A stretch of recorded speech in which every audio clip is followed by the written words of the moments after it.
I genuinely don't care much about politics, as the way I view the world, the governing bodies at play, while having some impact on daily life, are not the only focus in life.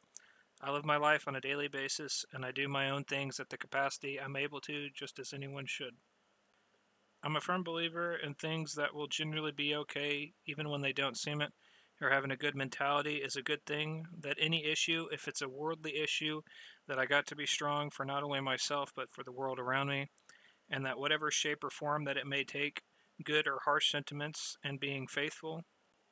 Considering that, it honestly boggles me, however, the last few years is the sentiment for Biden, a lot of which seems hateful. I do not know much politically, and nor am I really invested in politics. What I do care about is people.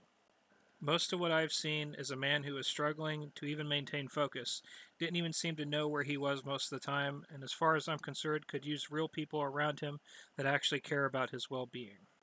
It doesn't seem like they care, and having the right company, things may have been very different. I think he really needed someone to look out for him, as the people around him clearly didn't. That man was at the very least trying. Whether you agree or not, effort is not meaningless, and being in a position like that is likely harder than most will imagine.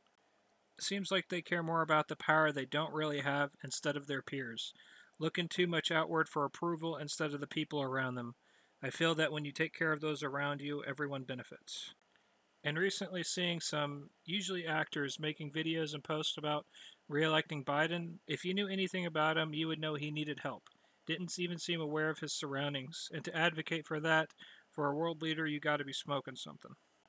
It makes me wonder if people were being bribed or brainwashed to act like it, which is concerning. Political views aside, the man didn't need hate, and he didn't need political support. He needed the support of his peers for his well-being.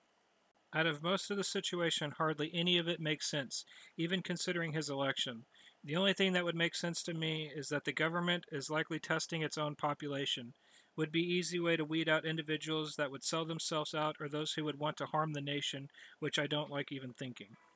And if the government is listening, I would hope you wouldn't take it personally. I try to take accountability whenever possible, and if you're in a role of power, I would suggest the same. To make good of something that isn't good is great, but to be dishonest about it is terrible. I don't like to assume, and I honestly hope this isn't right, as I believe trust is of major importance.